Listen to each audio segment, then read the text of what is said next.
Hello, I think I'm Tom. I'm definitely Yvonne.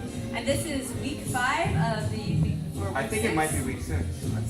This semester's flying by. It's week 6 of the beginning swing class, and this is our review video. Okay, first thing we talked about is follow safety. And follows, this is partially on you. So one thing you need to make sure of is you don't allow your arms to go into uncomfortable positions. So first thing we talked about was the tuck turn we did last.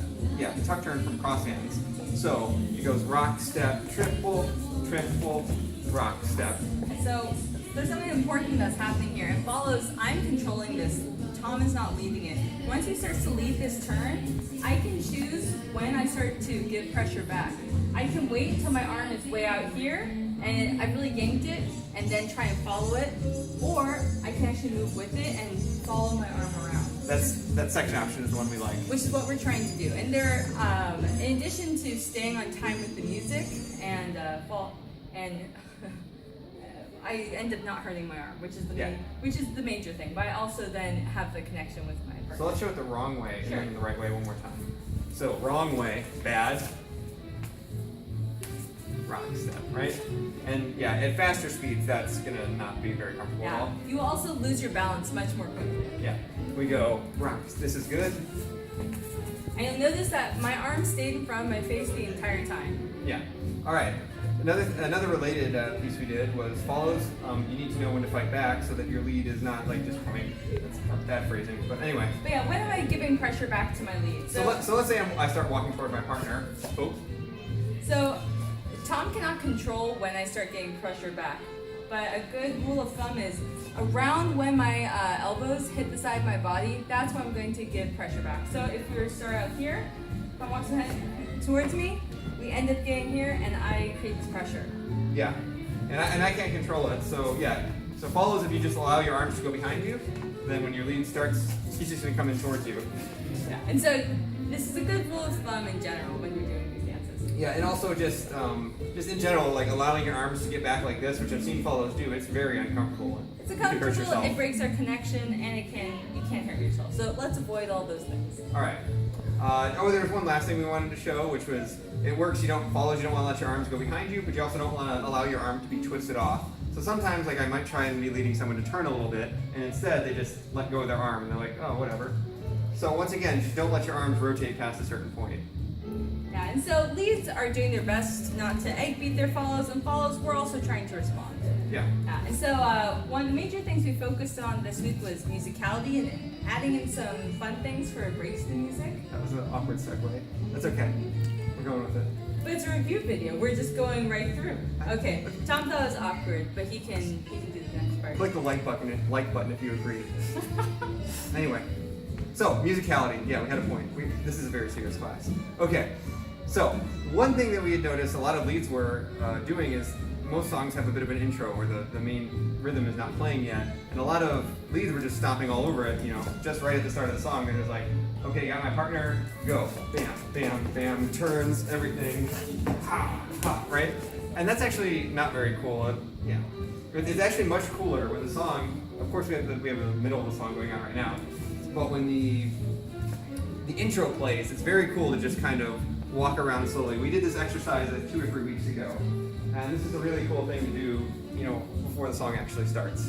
Yeah, so this is a good opportunity to get a pulse going, feel where your partner is, and vice versa. And then once the music kind of ramps up, to get started. And so we had the class go ahead and do that. So make sure that you add in some of that right at the beginning and connecting with your partner. And even if you miss the intro of the song, I would still do a little bit of side, side, just to get a feel for your partner before you actually start leading a rock step and go.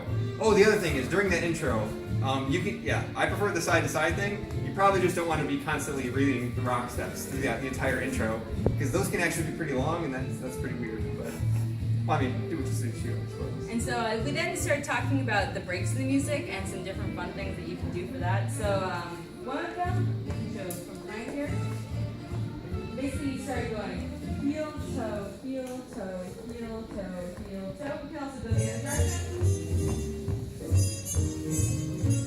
We can add this into our dance. So right after a rock step.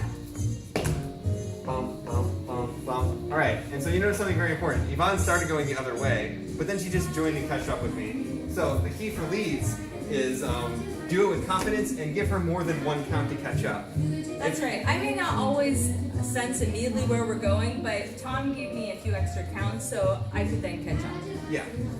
Yeah, the other thing is do it with confidence. If you're doing this really, like, oh, I hope no one sees me, your follower is not going to catch on because she's not going to notice. Yeah, so make sure you plant and give it a few extra moments. Yeah, and to get out of this, you just wait till you arrange it so that your weight is on your right foot. You can reverse direction and just give a rock step. So leads, you have your weight on your right foot, your follower will feel that, and you just rock step and you're out. So let's try that. Rock step. Bum, bum, bum, bum. Weight on my right. Rock step, side, side. Rock step. And with that same principle, we had two other things that we'll just show you really quickly right now. So this one is a much more chill version. 1, 2, 3, 4, 5, 6, 7, 8. Rock step. And you can also switch directions.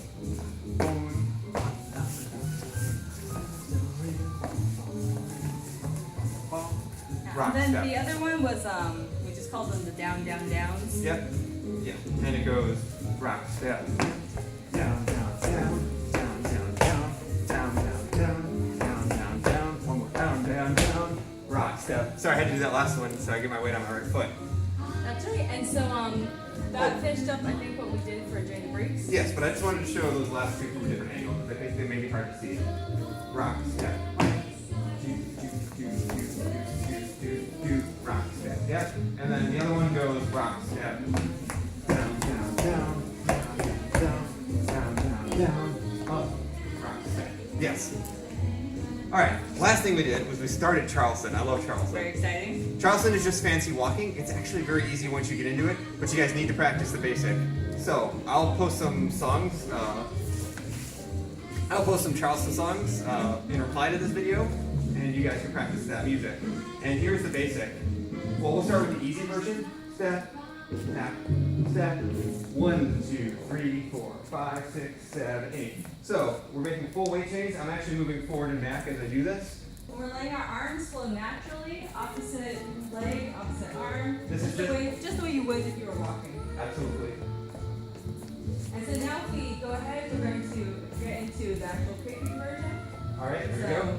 1, 2, 3, 4, 5, 6, hold step. 1, 2, 3, 4, 5, 6, hold 8. 1, 2, 3, 4, 5, 6, hold step. 1, 2, 3, 4, 5, 6, hold step. 1, 2, 3, 4, 5, 6, hold step. 1, 2, 3, 4, 5, 6, hold and so step. just a major point when you're doing this and practicing at home, make sure that number 7, 5, 6, hold step, that you actually hold that, because a lot of times it's easy to rush through that last 7 and then you miss a count and end up getting off with the music. Yeah. A lot of beginners will actually do Charleston basics in 7 counts instead of 8. If you do that, you'll be off the music. So think to yourself, just that mnemonic we said, 1, 2, 3, 4, 5, 6, hold step. Right? Just don't go straight to that last step. And you can even say it out loud. I find that very helpful. No one will think you're weird. Nope. And especially if you're practicing at home alone, no one will know if you're talking to yourself. That's right, just your roommates. You guys, it was a great time today. We will see you in 3 weeks. Oh yeah, spring break. Yeah, in 3 weeks after spring break, week 7. Have a wonderful time. Bye-bye.